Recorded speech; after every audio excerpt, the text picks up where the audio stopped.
Hey everyone, welcome back to your favorite sales podcast. I'm your host, Ross Rich, and today we have a very special guest, actually recommended from one of our latest and most popular episodes. So we have Cale Tully here, who is the VP of Enterprise and Mid-Market Sales at Sprout Social. Welcome. Thank you for having me. I'm really excited for today. Awesome. Well, before we dive into some of your tips for operationalizing deal excellence, a couple of them are near and dear to my heart. Maybe just to the audience to get to know you for a second. Curious to hear how you found your way into revenue leadership to start, Gil.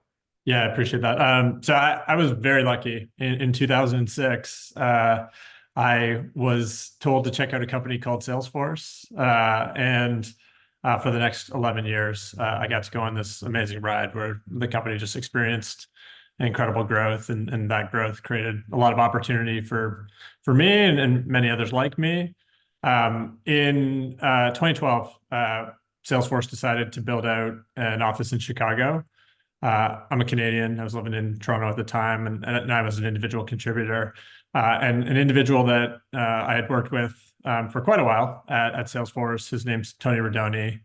Reached out and asked me if I would be interested in a leadership role in Chicago as part of the opening. So I am forever in debt to Tony because he got me on this journey of sales leadership. Amazing. It reminds me of I think it was the Sheryl Sandberg quote of, when you're asked to join a rocket ship, you don't ask what seat, you just get on, you get on a Yeah. ship, and good things happen. So that's, yeah, awesome. You can't necessarily time those things, in hindsight, obviously. You seem like a genius, but, yeah, getting on that ship and open up that office, yeah, it's awesome opportunity. Luck plays a big role, right? Like, I've definitely experienced a lot of good fortune in my career. Awesome. Well, maybe before we move on to kind of the next piece, curious what stood out for you at the time. Again, like, in hindsight, joining Salesforce in 2006 seems like absolute genius move. But what was it about the company or the role of the product that was like, hey, why would I join here versus I'm sure there's hundreds, if not thousands of other similar looking companies at the time to join in Toronto?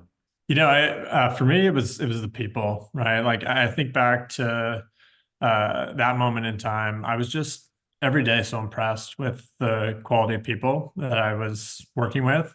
An individual, his name's Ryan Barretto. He was the person that actually referred me to Salesforce. I'd always admired his intelligence. I actually still work with him today, 18 years later in SaaS at Spread Social. But yeah, uh, he was the individual that talked to me about Salesforce. Had spent a little bit of time there and told me about how high quality the people were that were working there, and Hmm. ultimately it was an inspiring place to be. Right, everyone was pushing hard.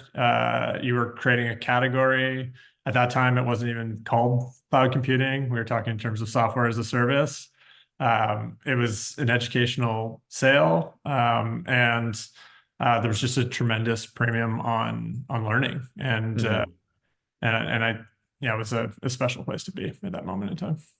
Totally. Yeah, it reminds me a lot of when I was, moving to San Francisco and thinking about joining a company and what stood out at Stripe. It was like, it was a bit later stage than I was looking. I was looking to be like the first seller, sales leader at a company. I was looking for, teams of like 20. They were already around 150, 200. And I was like, wow, every person I met there was probably one of the smartest people I've met in my entire life. And they're Yeah. all kind of taking, almost demotions to be, kind of just on the rocket ship. And I was like, okay, if these smart people chose to be here, I don't know how they did the math, but like I'm gonna follow them. And yeah, kind of turned out to be really, really similar Yeah, experience. it's a good move. I still value that today above all else, right? Like for me, it's still who are you working with that is the most important part of the journey. Awesome. Well, maybe a good transition point to kind of the next question around kind of your personal journey around revenue leadership, which is, you know, not to lead the witness here, but what's the most challenging part of leading a revenue organization? Yeah, I mean, ultimately, it's the people, right? And especially as teams get bigger, right? It's so challenging to just ensure that everyone is aligned, right? And that are all prioritizing the right things at a moment in time. Hmm. Also, the company evolves, right? These companies evolve very, very quickly, and people don't always evolve at the same pace that the company's evolving. So you have to constantly calibrate on Hmm. the talent that you have, right? And is that talent learning at the pace that the company requires? And it's challenging. Totally, totally. I guess maybe a quick follow-up question on that before we get to some of your tactical tips.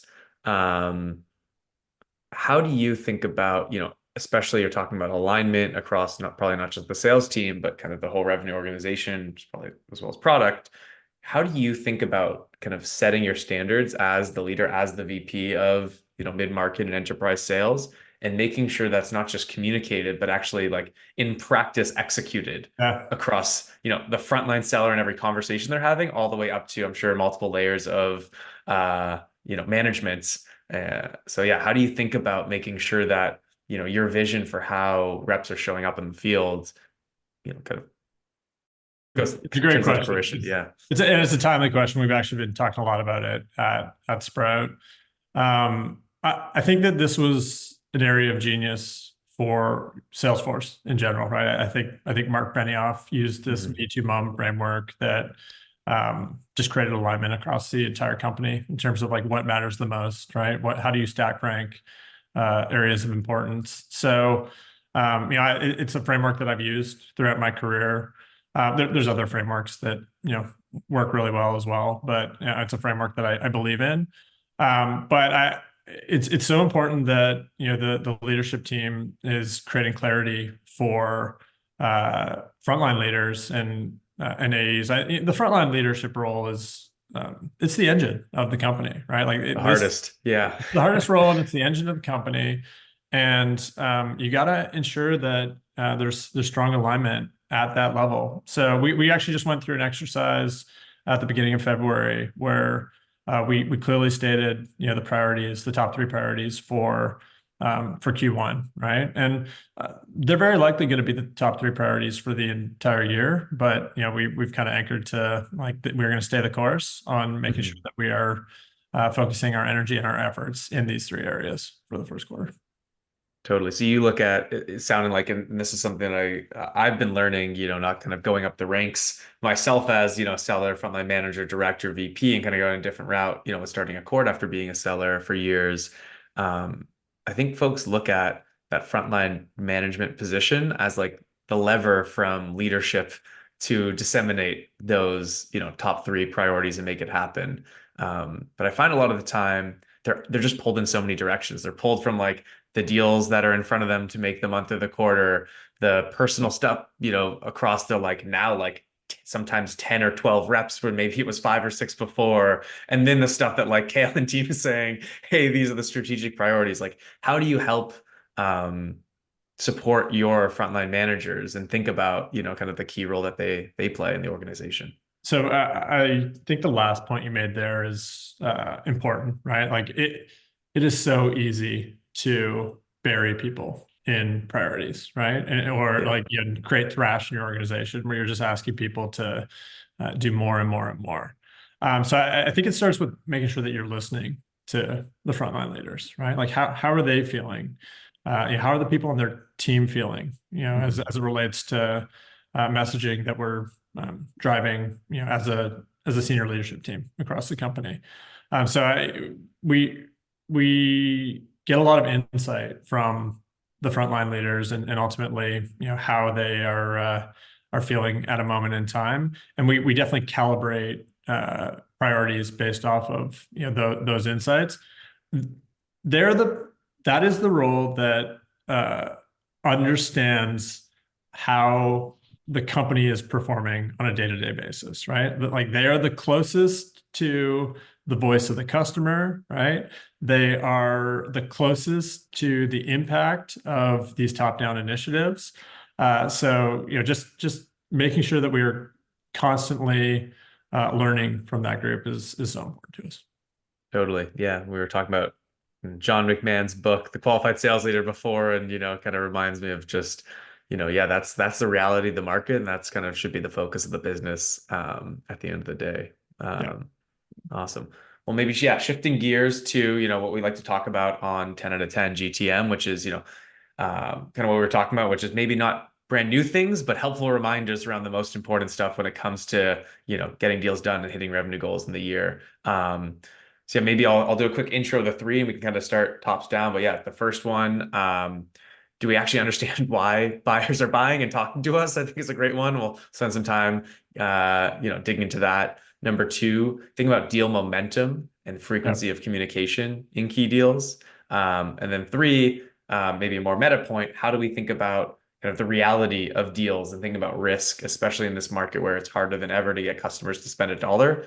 How do we make sure we're poking holes early as early as possible in the deal so we're not kind of playing, hindsight's 2020 once we get the yes or no, making sure we're being super proactive. So yeah, starting the first one, love to hear your take on, why this was number one in your mind, Yeah. really getting to the why of the deal. Yeah. So actually, speaking of the qualified sales leader, the book that John McMahon wrote, I think he summarized it really well. He talks about the three whys, right? And I think asking yourself this question, like, why is someone going to ultimately get value from your product is so important, right? And the reason why I think it's such an important question is I think the answer to that question is so telling, right? When you're hearing things that are technical pain, right?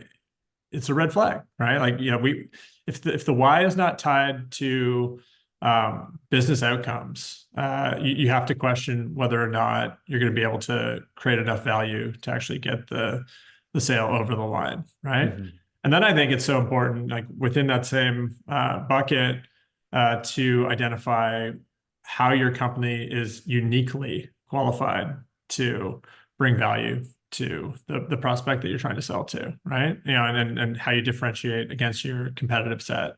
Quite frankly, I think that there are some deals that we shouldn't participate in, right? That don't lend well to our core strengths and our core value proposition, and it's really important to calibrate against that, right? And then the last piece is why is this going to happen now, right? Like, why is this the moment in terms of the company prioritizing this initiative? And you got to be really real about whether or not this project ranks high enough on the priority list to get done.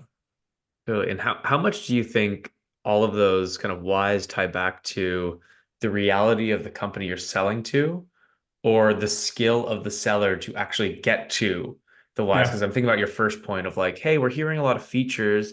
Is there really value here? In my mind, I'm like, we're talking to the wrong person. And right, maybe it's like, we're consistently selling to someone, what Skip Miller famously calls below the line, and we right. need to get above the line to have a real business value conversation with someone. So I'm curious to get your take of like, what's the split between how much is in our companies and sellers' control and how much is in just the reality of maybe the business you're talking to at the moment. So we talk all the time about this idea of like slow down to speed up, right? The early parts of the cycle are so important, right?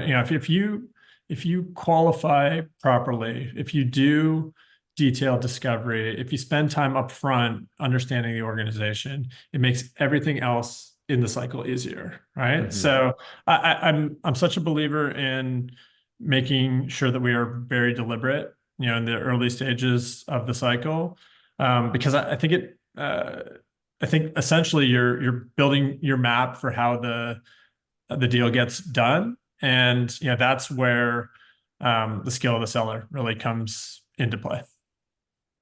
Totally. Yeah, I make this mistake all the time. It's almost like the better earlier conversation you have, the worse you get at this because you feel like you don't need it. It's like this is constantly what happens to me. I'm like, talk to like, oh, they look like the right customer. It's like the more senior person, and you get lazy around some of these, like you said, kind of slowing down to speed up questions of like, I don't feel like I need to ask this because it feels like the right fit. And almost Right. you do a better job sometimes on like the ones you're almost trying to qualify out and you end up selling better to them. So yeah, that definitely resonates with me. No, that is for me too. I do think, maintaining this beginner's mind all the time is just so important, right? Like every deal cycle is different and unique, and you have to bring the same amount of rigor to every deal cycle. Totally. Which kind of lines us up well for kind of point number two, talking about deal momentum and frequency of communication. Yeah, curious to hear how you think about this. Yeah, so I believe that deal momentum is undervalued by a lot of sellers, right? And a lot of sales organizations. Um, I I think frequency of communication is the best indicator of where a deal ranks on the list of priorities at a moment in time. So we are constantly taking a look at how quickly people are being responded to, right? How quickly can a deal go from stage one to stage two, right? Because we know that there's a dramatic impact on our conversion rates when we can't establish momentum early in a deal cycle. Quite frankly, we look at deals that are that never really get out of discovery, and I mean we have a single digit conversion rate, right? It's not the right place for people to be investing their time. So deal momentum is incredibly important, and I think there's a lot of tools and tech out there that allows you to quickly develop a point of view around deal momentum as well. Yeah, how do you do that? Do you just use Salesforce in terms of just looking at like time spent in stage, or are you doing some other calculus on top of that? So Salesforce is kind of where all the core reporting happens for sure. I think that something like Gong deal boards is another great asset to sales leaders, right? It gives you a quick snapshot of just the frequency of communication that's happening. So I Mhm. think that that's another easy way to get a view at scale across lots of different opportunities. But yeah, we have a lot of rigor built out around just understanding our core metrics at a moment in time, and those core metrics ultimately come out of Salesforce. Totally, which feeds in well to, yeah, kind of calibrating on the objectivity of deals and maybe bringing up this idea of, Yeah. sales methodologies or qualification frameworks. Um, so yeah, curious to hear how you think about overlaying, the frequency and the quality of these conversations and deal velocity with, yeah, calibrating around risk of deals. Yeah, so a lot of the work that I do is upmarket, right? So in our enterprise segment, and the cycles are long, right? We're 6 months to 12-month deal cycles, sometimes even longer. Mhm. And I just believe there's a tremendous amount of risk associated with us not asking the tough questions, right? As we are deep into a deal cycle. One of the things that we do very proactively as a company is we find these moments to get external points of view, right? External to the deal team, not external to our company, but Yeah. external to the deal team. So that we're calibrating against are we asking the right questions, right? Have we thought through all the potential red flags in the deal? I know a lot of companies use MedPick as a framework. I think it's a great framework.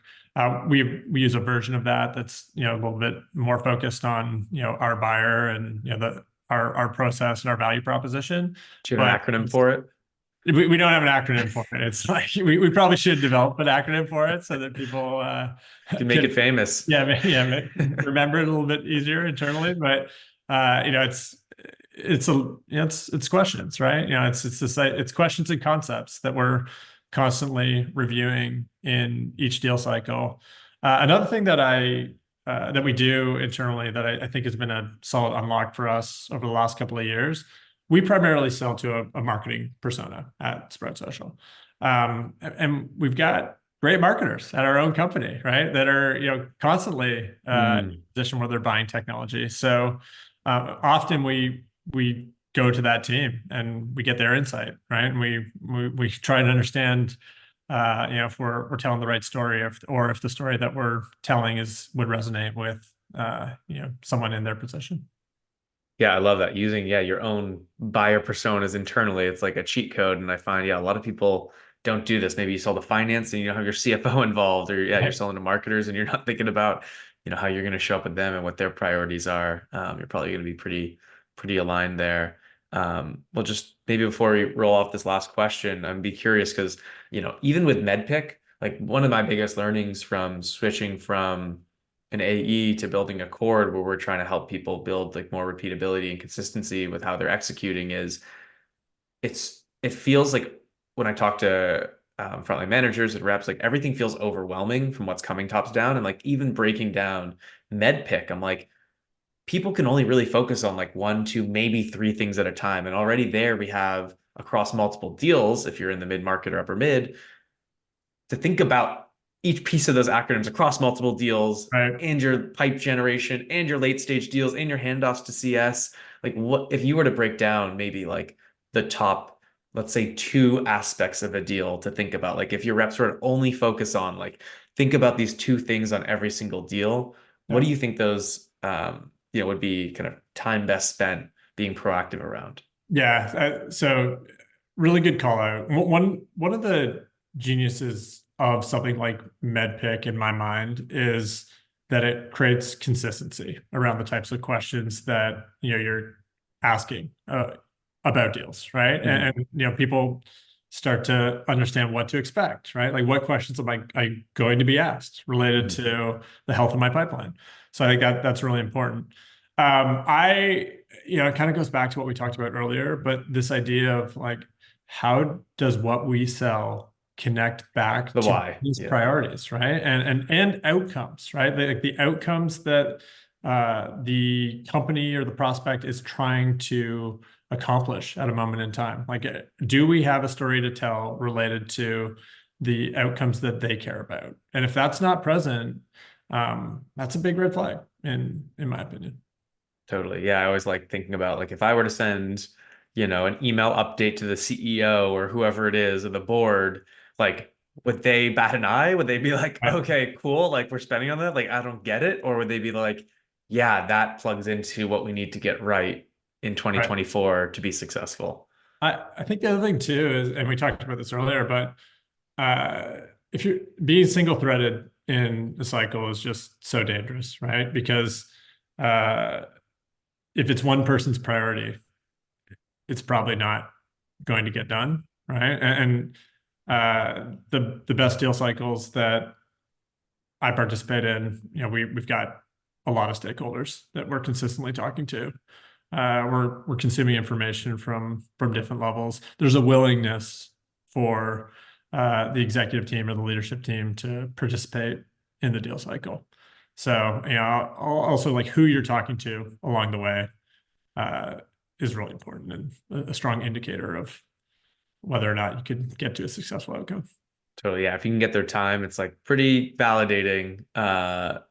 That you have something on your hands and yeah if they're not willing to spend time like oh just talk to this person you're like okay like when the contract comes to them Yeah, are they gonna shut this down or they be like hell yeah this is what we need to get right. I'm glad Janet's looking at that. um, awesome. Well, quick recap of what we talked about, then we're gonna wrap up with some rapid fire questions. We talked about how getting to the why is the most important thing to think about when you're selling, especially at market where it's not about features and functionality and end users can't get deals done. We talked about kind of deal velocity and deal momentum in terms of frequency and ways to measure that. Yeah, I heard great things about Gong's new forecasting capabilities as well as just using some basic reporting on Salesforce of how long is in stage. Probably will shock you if you start using that in your meetings on a weekly basis with your team. And then last piece, yeah, calibrating on some objective criteria. And like I think the way that you said it in terms of like how are you building the muscle with your reps to think about like, hey, these are the five things we're going to ask you every time. How do you build a muscle around, actually on the field, thinking about those not as a just kind of forecast management perspective, but also just like what are we doing? Are we asking the right questions and getting to the right people to get the right, deals done? right. Um, Great. awesome. Well, to shift gears, I'm going to ask you for some one word or one sentence answers to some questions, Cale. Are you ready? Yeah, yeah. I'll do my best. It's tough. Sometimes it's tough to be concise. I know for salespeople to keep concise, I know it's a Yeah, hard yeah, ask. exactly. Awesome. Well, first one, what do you think the main reason teams are missing their ARR targets these days? Yeah. Short term, it's pipeline coverage. and longer term, it's profile of your talent. Yeah. Team and yeah, pipeline does solve all problems. Favorite resource related to revenue leadership could be a book, a podcast, a course. Yeah, I love to read. I pretty much only read business books, which yeah, I don't know if that's healthy or not, but um, I'm never too far away from Chris Voss's book, Never Split the Difference. That's been a resource that I find myself consistently coming back to. Awesome. Yeah, that's a great one. That one I always come back to as well as How to Win Friends and Influence People is a classic from like the 30s that Yeah, every time I read it, I'm like, this is just how people are. yeah, it's a good one. That's up there for me as well. Awesome. This might be a tricky one or not. Most important organization on the go-to-market team, CS, sales, or marketing? That's a tough one because you don't want to speak your own book, but I do think that sales has the most responsibility as it relates to revenue. So I think that as sales goes, the company goes. Totally agree. Yeah, best way, maybe it's not reading books, but best way to unplug from the demands of revenue leadership. Yeah, for me, it's getting outside, right? It's exercise. I try and exercise every day, and I also try and get outside every day. You just getting outside, doing a walk, even if it's 15, 20 minutes, that's a really healthy reset for me. Totally. Yeah. The days it's hardest to do that are the days you need it the most. And yeah, always try to tell myself that as well. Yeah, exactly. Cool. Well, before we sign off, any other revenue leaders you think we should have on to pick their brain, on some of this stuff? Yeah, I mean, there's so many people that have been influential in my career. Probably the individual that's influenced me the most. His name's Mike Wolf. He was my leader for a pretty significant amount of time at Salesforce. He runs the .org business at Salesforce today. So if you are interested in following a great leader that puts great content out there, I would highly recommend Mike Wolf. Awesome. Well, I appreciate that suggestion. Might have to get on my outbound sales skills to try to get him on the pod. Yeah, he's a busy guy, but he would be well worthwhile if you can convince him to join you.